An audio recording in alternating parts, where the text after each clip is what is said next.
ये स्टूडेंट्स अस्सलाम वालेकुम। फॉर्मल मेथड्स के इस टॉपिक में मैं आपको वेलकम कहता हूँ।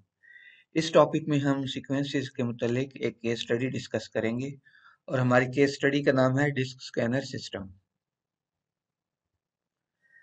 अब डिस्क स्कैनर सिस्टम जो है बेसिकली एक सॉफ्टवेयर है that is design to keep track of damage blocks on the surface of a disk, जो कि क्या करता है कि किसी भी डिस्क की सरफेस के ऊपर जो डैमेज ब्लॉक्स होते हैं उनका ट्रैक रखता है।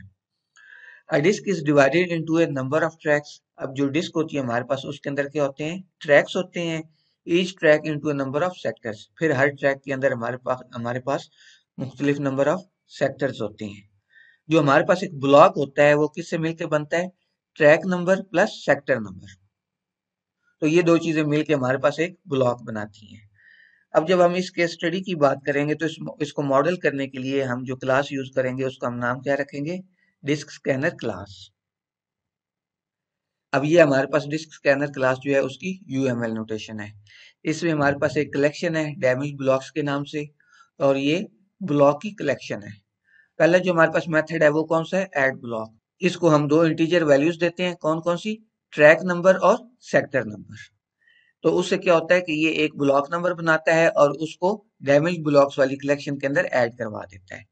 फिर उसी तरह हमारे पास रिमूव ब्लॉक वाला मेथड है। इसको भी हम ट्रैक नंबर और सेक्टर नंबर इनपुट करते हैं। उससे क्या करता है कि ये एक ब्लॉक नंबर बनाता है और उस ब्लॉक को डैमेज ब्लॉक्स वाली जो कलेक्शन है वहां से रिमूव कर देता है। फिर हमारे पास इस डैमेज, अगेन हमारे पास वही दो आर्गुमेंट्स हैं। ये हमें बताता है कि वो जो ब्लॉक इन दोनों इंटीजर से या सेक्टर नंबर और ट्रैक नंबर से मिलके बना है, तो क्या वो ब्लॉक जो है वो डैमेज ब्लॉक है या नहीं है। फिर हम क्या करते हैं कि एक ट्रैक नंबर देते हैं और उसके अंदर जितने भी बैड सेक्टर्स होते हैं वो हमें एक कलेक्शन की सूरत में मिल जाते हैं, और ये जो मेथड ये काम करता है उसको हमने क्या नाम दिया है, gate bad sectors.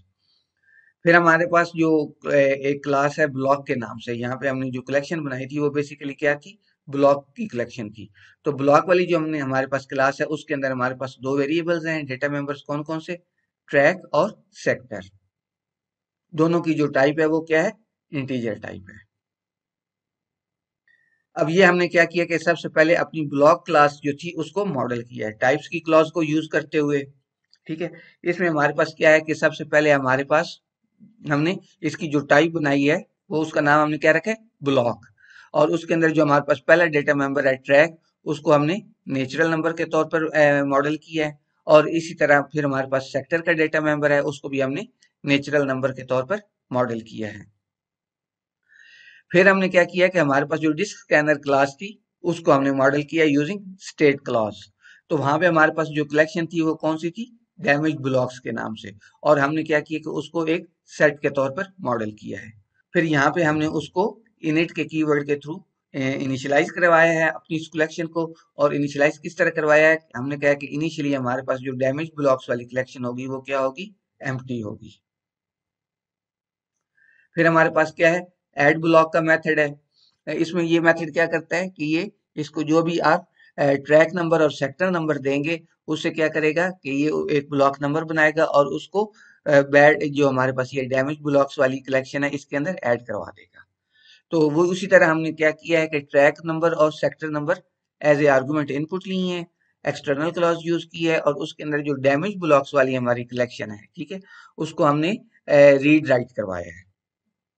Pre condition हमारे पास क्या है कि हमने क्या किया कि जो हमारे पास ट्रैक नंबर और सेक्टर नंबर आए थे उससे हमने एक पहले ब्लॉक बना लिया, इसलिए यहाँ पे हमने मेक का फंक्शन यूज किया है।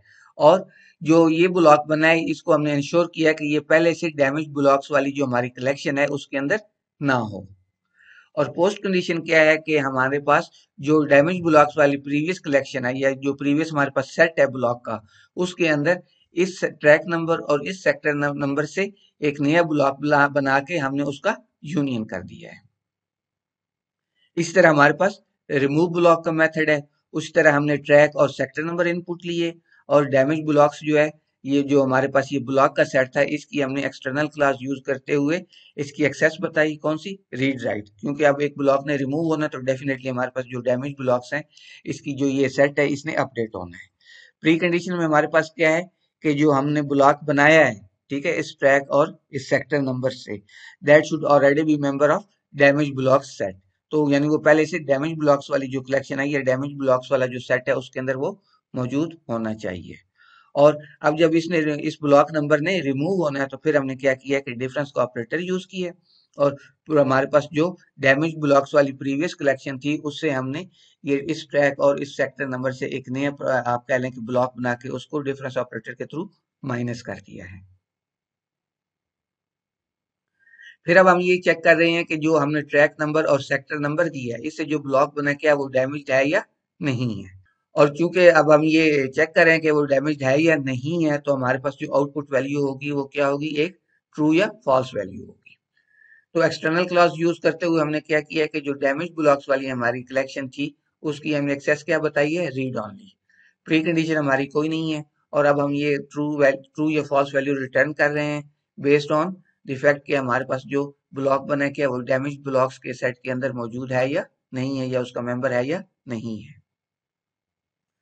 फिर हमारे पास क्या है, गेट बैड सेक्टर्स के नाम से एक मेथड है। इसको हम क्या करते हैं कि एक ट्रैक नंबर देते हैं और उस ट्रैक के अंदर जितने भी बैड सेक्टर्स होते हैं उन सबको वो रिटर्न कर देता है in the form of A set. External clause के अंदर हमने डैमेज ब्लॉक्स वाली जो हमारा सेट है वो बताया है, और उसकी एक्सेस हमने क्या बताई है, रीड ऑनली।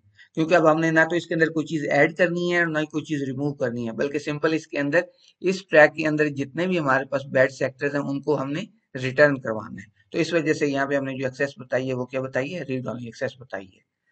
प्री कंडीशन हमारे पास कोई भी नहीं है। और पोस्ट कंडीशन में हम क्या कह रहे हैं कि हमारे पास जो डैमेज ब्लॉक्स हैं, ठीक है, उनके अंदर से हर ब्लॉक जो है, ठीक है, वह उसका हम क्या कह रहे हैं कि ट्रैक नंबर ले रहे हैं, और वो ट्रैक नंबर जो है उसको मैच कर रहे हैं ये जो हमने as a argument track number pass की है। तो किसी भी ब्लॉक के अंदर जो हमारा ट्रैक नंबर है वो इस ट्रैक के जब बराबर आ जाएगा तो इट मीन्स कि हम इस ट्रैक नंबर वाले जो हमारे पास ब्लॉक है उसकी बात कर रहे हैं। तो उस ब्लॉक के अंदर जितने भी हमारे पास सेक्टर्स होंगे वो तमाम के तमाम हम क्या कर देंगे, आउटपुट कर देंगे in the form of set, क्योंकि यहाँ पे हमने स्क्वायर करली ब्रेसेस जो है वो यूज किए हैं। तो यहाँ पे लिस्ट जो है ये बेसिकली हमारे पास एक ऐसा सेट बनेगा जिसके अंदर बैड सेक्टर्स जो हैं वो मौजूद होंगे, और वो बैड सेक्टर्स आप कह लें कि किस ट्रैक के अंदर होंगे, ये जो हमने यहाँ पे ट्रैक एज ए आर्गुमेंट बताया है। एक चीज अब आप यहाँ पे नोट कर लें कि मैं इन एक्सप्रेशंस की, और अब इसके बाद हम जितने भी ये एक्सप्रेशंस पढ़ेंगे या दूसरे लफ्जों में ये स्पेसिफिकेशंस पढ़ेंगे, मैं उनकी ज्यादा डिटेल में अब नहीं जाऊंगा, क्योंकि अब आपको ये चीज अच्छी तरह क्लियर हो गई है कि ये एक्सप्रेशंस जो होते हैं ये किसी भी लॉजिक को या किसी भी रिक्वायरमेंट को किस तरह से मॉडल करते हैं। तो अब मैं सिंपल आपको सिर्फ इतना एक्सप्लेन कर दूंगा कि कोई भी जो हमारे पास एक्सप्रेशन है किसी वीडीएमएल स्पेसिफिकेशन के अंदर वो टास्क क्या परफॉर्म कर रहा है। तो मैं रिकमेंड करूंगा कि आप इन एक्सप्रेशंस को खुद से पढ़ें, इनकी लॉजिक को समझें, ताकि आपको पता चले कि ये किसी भी लॉजिक को या किसी भी रिक्वायरमेंट को कैसे इम्प्लीमेंट करते हैं। तो मुझे उम्मीद है कि इन कंसेप्ट की आपको समझ आ गई होगी। अल्लाह हाफिज।